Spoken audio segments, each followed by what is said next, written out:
आपको मेरी पहले वाली वीडियो जो राजपूत सकाफ़त के ऊपर थी बहुत पसंद आई होगी। तो आज की इस वीडियो में मैं एक और राजपूत रस्म के बारे में, जिसे कि रस्म जौहर कहा जाता है, जिसको राजपूत ख़वातीन परफॉर्म करती थी, उस हवाले से बताने जा रहा हूँ। तो वीडियो के आखिर पर आपके लाइक्स और कमेंट्स हमें बताएंगे कि आपको वीडियो कैसी लगी। तो हम शुरू करते हैं रस्म जौहर की।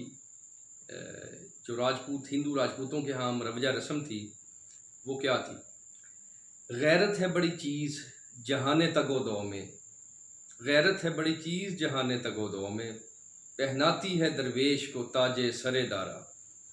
तो दोस्तों, ये रस्म जो कि राजपूत ख़वातीन अदा करती थी, वो राजपूतों की कौमी गैरत, मिली हमीयत और उनकी बहादरी और उनकी दिलावरी के इजहार के तौर पर ये एक बहादरी के एक और नमूने के तौर पर पेश की जाती थी।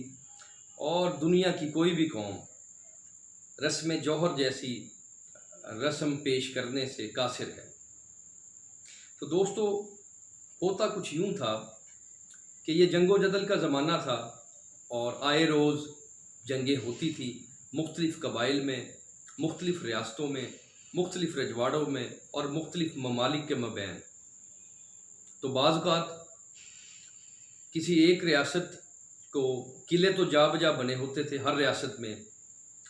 किसी एक रियासत की फ़ौज को किला बंद होकर जंग लड़ना होती थी ताकि दुश्मन की जो फ़ौज है उसको थका कर हराया जा सके। मजबूत किले बनाए जाते थे और उसमें रहने सहने का, निज़ाम ज़िंदगी का, गल्ला खुराक और दीगर ज़रूरियात ज़िंदगी का सामान बहम इकट्ठा कर लिया जाता था। तो ये भी एक वॉर हिस्ट्री के अंदर एक बड़ी दिलचस्प स्ट्रेटजी रही है, किला बंद होकर लड़ना। तो दोस्तों, राजपूत भी अक्सर रियासतों में किला बंद होकर लड़ते थे और जब कभी किला बंद होकर लड़ने वाली राजपूत फ़ौज पर किसी जंग में शिकस्त के आसार दिखाई देने लगते या शिकस्त वाज़े दिखाई देने लगती, तो ख़वातीन और बच्चों की इस्मत खो जाने के डर से या इस तरफ से बेफ़िक्र होने के लिए राजपूत ये रस्म अदा करते थे, जिसको रस्म जौहर कहा जाता था। होता कुछ यूँ था कि किला के अंदर बहुत बड़े पैमाने पर संदल की लकड़ियाँ जलाकर और दीगर मुक़द्दस जो दरख्त थे उनकी लकड़ियाँ जलाकर बहुत बड़ा एक आग का अलाव जलाया जाता, एक बहुत बड़ी आग जलाई जाती और उस आग में राजपूत ख़वातीन अपनी इज़्ज़त नामूस की हिफाजत के लिए, अपने कबीले की सरबुलंदी के लिए और अपने मर्दों की गैरत को सरबुलंद रखने के लिए और गैरत की हिफाजत के लिए और अपने बुज़ुर्गों के औसाफ की हिफाजत के लिए बड़े पैमाने पर आग के अंदर कूद जाती थी और अपनी जान कुर्बान कर देती थी और अपनी सबसे कीमती चीज़ इस्मत और इज़्ज़त उसको बचा लिया करती थी। इसीलिए इस रस्म को रस्म जौहर कहा गया, यानी कि अपनी सबसे कीमती चीज़ को बचा लेना, जान की बाजी लगाकर। तो दोस्तों, ये रस्म जौहर थी और मुख्तलिफ़ तारीख़ के मुख्तलिफ़ मौक़ों पर इस रस्म का इजहार किया जाता रहा राजपूतों की तरफ से, राजपूत ख़वातीन की तरफ से। मेवाड़ के मुहासरे में एक मशहूर वाक़या पिछले दिनों मूवी भी बनी थी पद्मावत की, जिसमें कि रानी पद्मावती ने अपनी जान कुर्बान की दीगर राजपूत रानियों के साथ और अपनी कौमी गैरत का इजहार किया अपनी इस्मत को बचाने के लिए। तो ये जो रस्म थी, ये मेवाड़ के किले में, जो कि राजस्थान में है, मेवाड़ के अंदर जो चित्तौड़ का किला है उसमें यह रस्म अदा की गई, जिसमें कि राणा रतन सिंह की और अलाउद्दीन की फ़ौजों के मबैन टकराव हुआ। तो राणा रतन सिंह की बीवी रानी पद्मावत ने यह रस्म अदा की।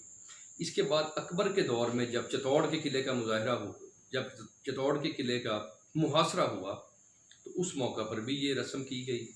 इसके अलावा रणथंभौर के किले में और दीगर बहुत से राजस्थान के किलों में, मुख्तलिफ रियासतों के किलों में ये रस्म दोहराई गई और राजपूतों ने अपनी बहादुरी के, कौमी गैरत और अहमियत का ये सिलसिला जारी रखा। तो ऐसा ही एक मशहूर वाक़या जैसलमेर के किले के मुहासरे में हुआ। इसलिए बताना ज़रूरी था कि इसमें बहुत बड़ी तादाद में राजपूत ख़वातीन ने अपनी इस्मत और इज़्ज़त को बचाने के लिए अपनी जान कुर्बान की, आग में कूद कर। तो इसमें बताया जाता है तारीख़दानों के मुताबिक कि 16,000 के करीब राजपूत रानियों ने, महारानियों ने और दीगर ख़वातीन ने और उमरा की ख़वातीन ने ये रस्म अदा की। और इस रस्म को अदा करना अपनी ख़ानदानी रवायात और मजहबी इक़दार की सरबुलंदी समझा जाता था। तो दोस्तों, ये थी आज की रस्म जौहर, जिसको हर तारीख़दान ने बड़े ज़ोर शोर से, शदोमत से बयान किया। तो हमने भी आपको आज इस अहम रस्म से रोशनास करवाया। ऐसे ही मज़ीद रस्म व रिवाज जानने के लिए हमारे साथ रहिएगा। Stay tuned with Rana Asad Iqbal to watch more videos on Rajput culture and history. Thank you. Allah Hafiz.